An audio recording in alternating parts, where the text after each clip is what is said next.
Welcome back to my science lab. I should be posting a crystal video very soon because the sea crystals are almost big enough, as you can see right there. And today I will be making a compass from materials that you can find maybe in your tent or in a hard sheltered RV or things that you can find in nature. So let's get started. So I'm going to turn on the light. So I have a magnet, some needles, and a bowl, and some water that I have left over from my previous experiment. I'm going to open this bottle of needles.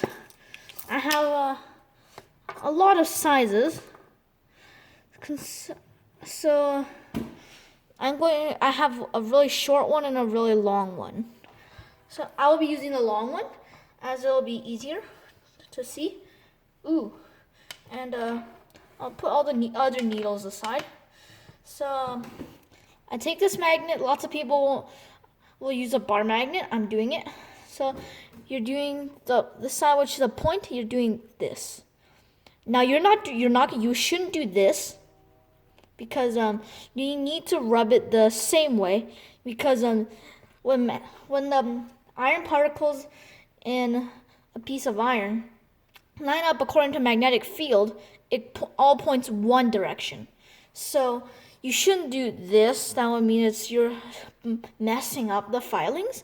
So you're going to do this one direction only, and you're about having to do that around 30 times at least. I do 50 times for good count, but make sure to change your sides as well.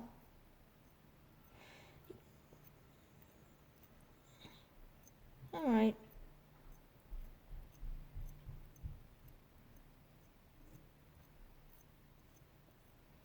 That should be good enough. So now I will be careful to not, drop it suddenly. So I will take dead bug in the water. There. Pour in some water.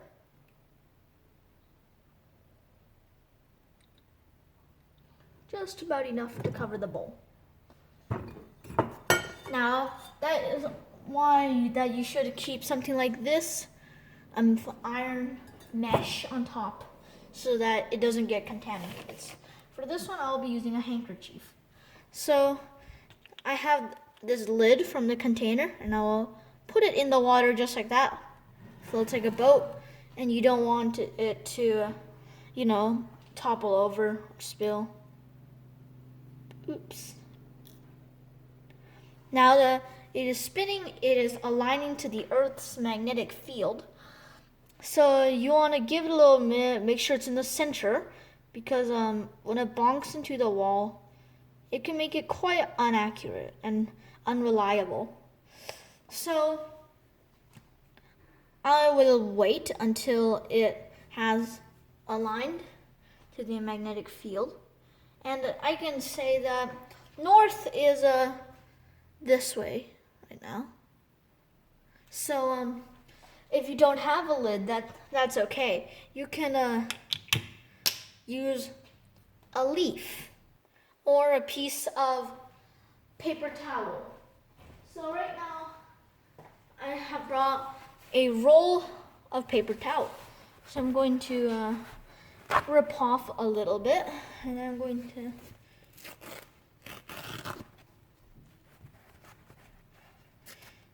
something like that. And since the magnetic field's probably gone, I'm going to do this a little bit more.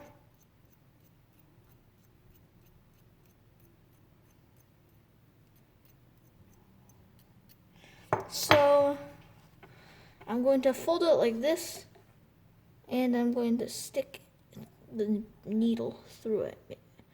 Make sure you don't poke yourself in the process. So now I can see it's like this. So I'm going to straighten that up, and then I have something that looks like this. And now I can pull it off some paper and I can rub it again. So now it should be good enough to spin. Now paper towel does get wet, so yeah, they're quite unreliable, but leaves will work, as I said. So I will, yeah, bonus experiment. I can make this needle float. Sometimes it works, sometimes it doesn't, which is quite sad and disappointing. Yeah, I don't have a leaf right now, but if I would, you can just stick it in, just like how I showed you, and then and then you can rub it on a magnet, and then you can use it as a compass, which is you can take it anywhere you go. You can fill it in with you can take a tiny needle, stick it in a leaf, and put it in a bottle cap. So yeah, but that's it for this video. So I hope you all enjoyed. I'll see you next time for some